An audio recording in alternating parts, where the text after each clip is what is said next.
A reading from Isaiah, the 43rd chapter, verses 15 and 18 through 21. I am the Lord, your Holy One, the Creator of Israel, your King. Do not remember the former things or consider the things of old. I am about to do a new thing. Now it springs forth. Do you not perceive it? I will make a way in the wilderness and rivers in the desert.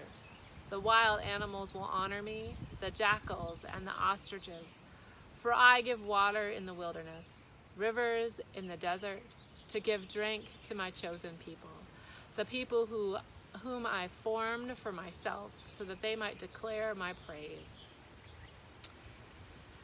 This week's ministry moment location wasn't chosen at random. You get to join me in enjoying the rose bush at the back of my house. I didn't plant it here, and I have done a very little to ensure it lives its best life, but here it stands, beautiful and blooming for us all to enjoy. The COVID-19 pandemic has created a massive list of horrible that each person can add to until the end of the list is way beyond our sightlines. But I've taken some solace in the timing of its impact in North Carolina. Do not hear me say that I'm glad for it and its horrible conditions and deaths and stress on healthcare professionals and closures and isolations and so on. Hear me say, in a list of horrible things, the timing of the pandemic's hit on our state has been a place I find some solace. Why? Because check out these roses. During a list of horrible, I have smiled at the light green small leaves turn to dark full leaves, and the flowers sprinkle the paths with dashes of color. There could be worse dates on the calendar to try to work from my back porch.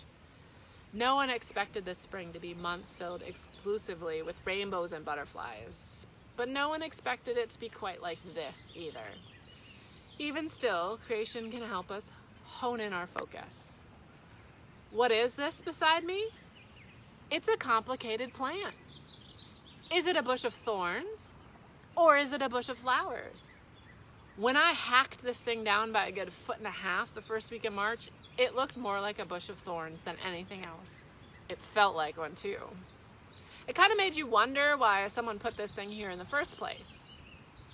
And then the yellow snow came, and before I knew it, the 1.5 feet I'd taken away was back. And here were these. A welcome sign of new life and beauty that emerges with the thorns. And again, I didn't plant it here, and I have done very little other than one hacking episode to ensure that it lives its best life. But here it stands, looking like this. It's a complicated plant that lives and endures with the tides of the day. Creation has a rhythm and a cycle of being made anew in the sunshine and in the rain, in the springing forth of thorns and in flowers, in the darkness and the light. Check these blossoms out after a hard April shower, and you'd think the whole thing is a goner. Give it a few days and resurrection occurs. There's kind of a precedent for that. It doesn't grow back to what it was, but it grows to what it will become. As Pastor Michael said on Sunday, this isn't the spring anyone imagined or hoped for. But as you take your walks in your neighborhoods and see this blooming life around you, ask yourself, is this a bush of thorns or is it a bush of flowers? Is this a time of thorns or a time of flowers? When you look at the day behind you and the day ahead of you, do you see a day of thorns or a day of flowers? If the roses show us anything, it's that it's both. I have had a short temper and endearing midday snuggles with my kids. I have thought I was going to burst, and I have smiled at a note from a friend. I have grieved mightily, and I have laughed hysterically at my child inviting every single person who walks or rides by our house over for a party we are supposedly throwing when the germ is gone. We have had meltdowns and milestones, and these things have happened all on the same day. Because this is neither a bush of thorns nor a bush of flowers. It is both. This weird world is neither a world of thorns nor a world of flowers. It is both. It's a complicated time that lives and endures with the tides of the day. We have a God that makes way in the wilderness and rivers in the desert, a God who has thorns and flowers spring forth together, a God who walks with us as we live and grow through storms and sunshine, darkness and light, thorns and flowers. At the end of Desmond Tutu's foreword in the Green Bible, which is an NRSV Bible that colors all the scriptures speaking of creation in green, much like red letter Bibles mark red the words that Jesus speaks. Tutu concludes with this paragraph.